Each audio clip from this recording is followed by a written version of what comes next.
بسم اللہ الرحمن الرحیم بسم اللہ الرحمن الرحیم الحمد لأہلہ والصلاة علی اہلہا۔ عزیز طلبہ، السلام علیکم ورحمۃ اللہ وبرکاتہ۔ شرح الامہ اول درس نمبر 66 میں بقیہ مستحبات اور کچھ مکروہات تخلی بھی بیان ہوں گے۔ اس درس میں استبراء کے وقت تنحنح کا جو حکم ہے اس پر بحث کی جائے گی، اور بایاں ہاتھ سے استنجا کا جو استحباب ہے اس کو بھی ذکر کیا جائے گا، اور کچھ مکروہات تخلی کو بھی بیان کیا جائے گا۔ بقیہ مستحبات میں سے ہم پہلے عبارت کو دیکھتے ہیں۔ فرمایا وَالتَّنَحْنُحُ ثَلَاثًا حَالَةَ الْاِسْتِبْرَاءِ، استبراء کے وقت استبراء کی حالت میں 3 مرتبہ تنحنح کرنا مستحب ہے۔ تنحنح یستحب کا جو ہے نا جی نائب فاعل پر عطف ہو رہا ہے اس کا، اور اس وجہ سے یہ مرفوع ہے۔ مستحب ہے 3 مرتبہ کھانسنا اور تنحنح کرنا استبراء کرتے وقت، تاکہ مثانہ پر زور آنے کی وجہ سے مقام بول صاف ہو جائے، اس میں جو قطرے وغیرہ موجود ہیں وہ باہر آ جائیں۔ تو یہ جو تنحنح کے استحباب کا حکم ہے اس کے بارے میں فرماتے ہیں شہید ثانی نسبہ المصنف فی الذکر الی سلارا، سلار رے نہیں پڑھنا چونکہ یہ غیر منصرف ہے لفظ۔ جب لفظ غیر منصرف ہو، اسم غیر منصرف ہو، تو پھر اس کے اوپر نہ تنوین آتی ہے نہ ہی زیر آتی ہے، تو اس کی حالت جری مجرور ہے لیکن فتح کے ساتھ۔ مصنف یعنی شہید اول نے اس استحبابی حکم کو نسبت دی ہے ذکر شیعہ اپنی کتاب میں سلار دیلمی کی طرف، یعنی سلار دیلمی جو کہ قدیم فقہا میں سے تھے، ظاہراً شیخ طوسی کے شاگردوں میں سے تھے، انہوں نے اس کو اپنی کتاب میں ذکر کیا ہے مستحبات استبراء یا مستحبات تخلی میں سے۔ اچھا، شیخ شہید اول نے ذکرہ میں اسے سلار کی طرف نسبت دی ہے، لعدم وقوفہ علی مأخذہ، شہید اول نے ذکرہ میں اس کو کیوں ادھر نسبت دی ہے؟ چونکہ خود شہید اول کو اس کا مأخذ اور اس کی دلیل نہیں ملی۔ ہاں جناب علی، تو یہ وجہ رہی ہے کہ شہید اول نے ذکرہ میں اس کو ادھر نسبت دی ہے۔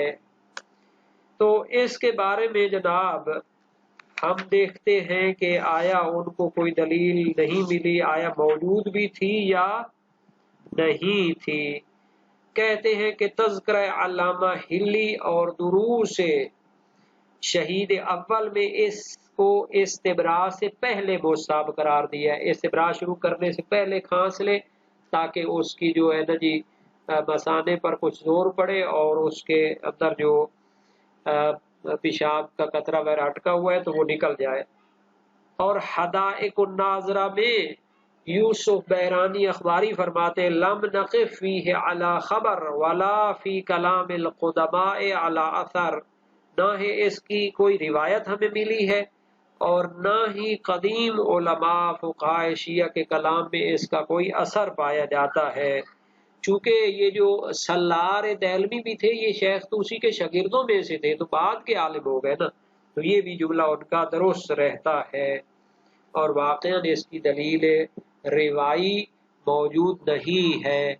والاستنجاء بالیسار لأنها موضوعة للأدنى كما أن اليمين للأعلى كالأكل والوضوء، فرماتے ہیں مستحب ہے استنجا کرنا بالیسار بایاں ہاتھ کے ساتھ۔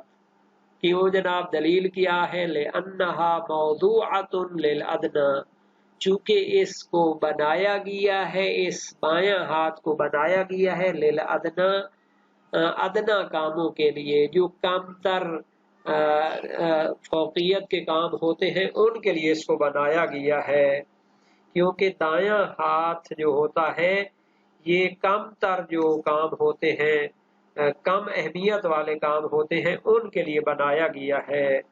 پست کاموں کے لیے بھی کہہ سکتے ہیں اس کو بنایا گیا ہے۔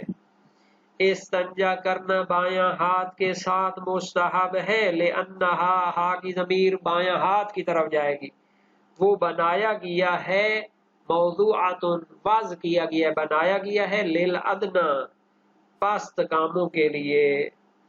آپ دیکھیں جناب علی، کما ان الیمین للاعلی، جیسا کہ بے شک ان الیمین، یہ جو یمین ہاتھ دایاں ہاتھ ہوتا ہے، موضوعات یہ بنایا گیا ہے، للاعلی، بڑے کاموں کے لیے، جو مثلا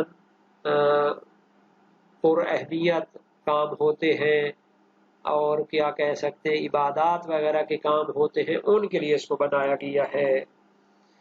کل اکل والوضوء، جیسا کہ کھانا پینا، اس کے لیے دایاں ہاتھ کو استعمال کرنا چاہیے، والوضوء، اور جو وضو کا ہے کام، اس کو دایاں ہاتھ کے ساتھ انجام دینا چاہیے، قرآن مجید کو اٹھانا ہو، باقی جو آداب والے کام ہوتے ہیں، اہمیت والے کام ہوتے ہیں، ان کے لیے یہ جو دایاں ہاتھ ہوتا ہے اس کو استعمال کریں۔ اعلیٰ کام بھی اس کو کہہ سکتے ہیں۔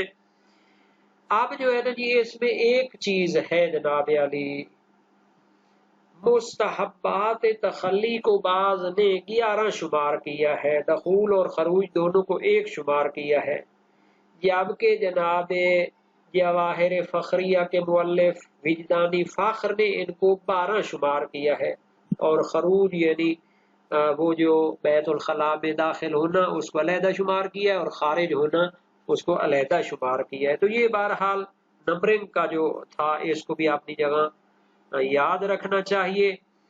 اب ہم آتے ہیں کہ یہ جو کہا گیا ہے کہ بایاں ہاتھ کے ساتھ استنجا کرے، تو اس کے لیے ایک تو اختلاف نہیں علماء میں، اور دوسرا مرسلہ روایت امام صادق علیہ السلام سے، نبی اکرم نے منع فرمایا، نہا رسول اللہ صلی اللہ علیہ وسلم ان یستنجی الرجل بالیمین، منع فرمایا کہ مرد اپنے دائیں ہاتھ کے ساتھ کیا کرے، استنجا کرے، پاک کرے اپنے جو ہے نا شرمگاہوں کو، تو یہ جناب علی منع فرمایا ہوا۔ خبر سکونی بھی ہے، روایت سکونی امام صادق علیہ السلام سے ہے، الاستنجاء بالیمین من الجفاء، یہ جفا کاری میں سے شمار ہوتا ہے۔ اور جناب علی اس کے لیے روایات ہیں۔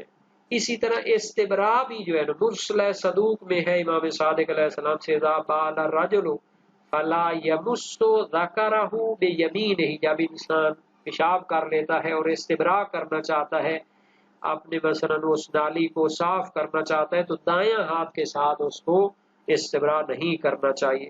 اچھا، شیخ مفید، ابن براج، قاضی ابن براج اور علامہ حلی دایاں ہاتھ کے ساتھ استنجا کرنے کو حرام قرار دیتے ہیں، اور ان روایات کے ظاہری معنی سے بھی استدلال کرتے ہیں، لیکن پھر وہی آ جاتا ہے ان کے ساتھ کہ جناب علی اگر یہ اوامر ارشادی ہوں تو پھر اس سے حرمت کو ثابت نہیں کیا جا سکتا، بلکہ اس وقت یہ کیا ہوگا، انسان کو بتانا چاہتا ہے کہ جناب علی آپ نے دایاں ہاتھ کو اگر استعمال کر لیا تو اگر نجس وغیرہ ہو گیا تو پھر اس کو پاک کر لے، کہیں ایسا نہ ہو کہ کھانے پینے میں اس کو استعمال کریں، یا کیا کریں جناب علی کسی پاک چیز محترم چیز کو جا کے نجس نہ کر لیں۔ اب آتے ہیں مکروہات بیت الخلاء کی طرف۔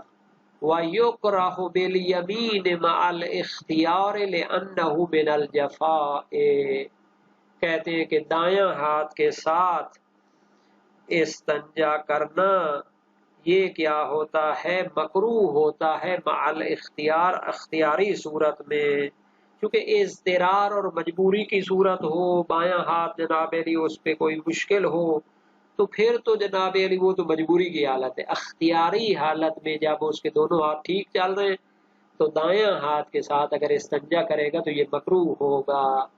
لِأَنَّهُ مِنَ الْجَفَاءِ، یہ تو سکونی کی روایت جو امام صادق علیہ السلام سے تھی اس میں بالکل آیا ہوا ہے.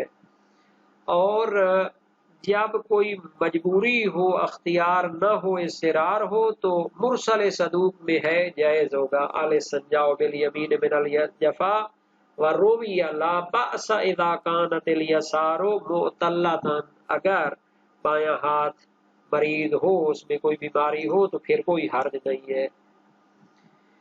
یہ تو سابقہ جو اس سے باب تھا اس کا تتمہ بھی شمار کر سکتے ہیں. اب آ جاتے ہیں جناب علی وَيُكْرَهُ الْبَوْلُ قَائِمًا، کھڑے ہو کر پیشاب کرنا یہ مکروہ ہے. حَذَرًا مِن تَخْبِيلِ الشَّيْطَانِ، کہیں شیطان اس کو جناب علی عقل کو فاسد نہ کر دے. حَذَرًا بچتے ہوئے اس سے کہ کہیں شیطان اس کی عقل کو فاسد نہ کر دے. تخبیل کا معنی ہوتا ہے عقل کو فاسد کرنا. تو یہ ہو گیا جناب علی اہم ترین موضوع ہے. لیکن جناب علی ہماری اسلامی ثقافت میں اب یہ جو پینٹ شرٹ یا اس طرح کے تنگ لباس آ گئے ہیں تو اس میں جناب علی کافی مشکلات بھی پیدا ہو رہی ہیں. تو بہرحال یہ چیزیں ہیں اسلام کی جو ثقافت ہے ان پر جو ہے نا توجہ دینی چاہیے اور روایات وغیرہ کو سمجھنا چاہیے اہل بیت کی اور اسلامی. یکرہ البول قائما، کھڑے ہو کر پیشاب کرنا یہ مکروہ ہے. مکروہ ہے پیشاب کرنا کھڑے ہو کر، کھڑے ہونے کی حالت میں. ہاں جی. حاضران بچتے ہوئے من تخبیل، خبل یخبل، مخبل کہتے ہیں پاگل کو، مجنون کو. کہیں شیطان اس کو پاگل نہ بنا دے، اس کی عقل کو فاسد نہ کر دے. اچھا جی، اس حکم کی روایات موجود ہیں. خبر محمد بن مسلم سقفی کوفی جلیل القدر فقیہ تھے، امام باقر امام صادق علیہ السلام کے اصحاب اجماع میں سے تھے. تمام شیعہ قوم اس کی فقاہت اور عظمت اور جلالت اور وساقت اور عظمت پر متفق ہے. امام باقر علیہ السلام سے روایت کی من تخلى على قبر او بال قائما او بال في ماء قائما او مشى في حذاء واحد او شرب قائما او خلا في بيته وحده وبات على غمر فاصابه شيء من الشيطان لم يدعه الا ان يشاء الله او اسرع ما يكون الشيطان الى الانسان وهو على بعض هذه الحالات. بہت ہی جامع روایت ہے اور جناب علی انسان کی جو تربیت ہے اس کو بیان کرنے والی ہے. جو بندہ کسی قبر کے اوپر بیٹھ کر بیت الخلا کرتا ہے تو یقیناً اس کی مذمت ہونی چاہیے. بال قائمن، کھڑے ہو کر کوئی بندہ پیشاب کرتا ہے تو دونوں کو دیکھیں کہ کس طرح روایت میں ان کو اکٹھا بیان کیا گیا ہے. او بال فی ماء قائمن، یا پانی کے اندر کھڑے ہو کر پیشاب کرتا ہے، یا ایک جوتا پہن کر چلتا ہے، یا جناب نے کھڑے ہو کر پانی پیتا ہے، یا گھر میں تنہا رہتا ہے.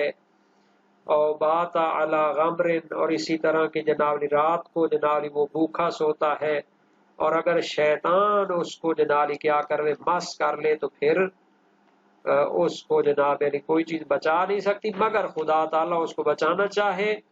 اور انسان کے قریب شیطان جو آتا ہے ان بعض حالات میں سے بڑے جلدی وہ پہنچتا ہے. شیطان ان حالات میں انسان کی جو ہے جی عقل پہ حملہ ور ہوتا ہے. اچھا، ایک اور حکم کی روایت ہے مرسل امام صادق علیہ السلام سے. میں نے عرض کی کہ کیا مرد کھڑے ہو کر پیشاب کر سکتا ہے؟ فرمایا ہاں.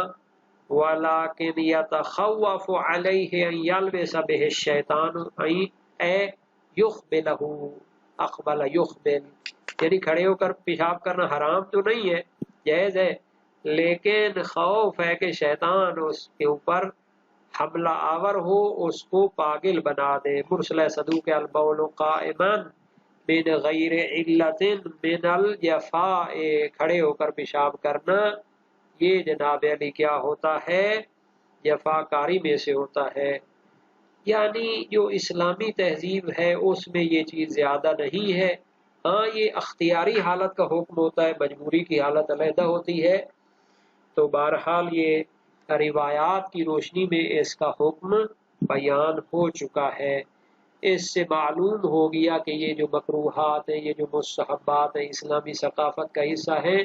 یہ خود انسان کو ظاہری آداب اور ثقافت میں بھی اثر انداز ہوتے ہیں، اور باطنی اثرات بھی ہیں اس کے، یعنی شیطان اور جو شیطانی طاقتیں ہوتی ہیں وہ بھی انسان پر حملہ آور نہیں ہوتی. خداوند کریم تمام مسلمانوں کو اسلامی ثقافت اور اس کے آداب پر عمل کرنے کی توفیق عطا فرمائے.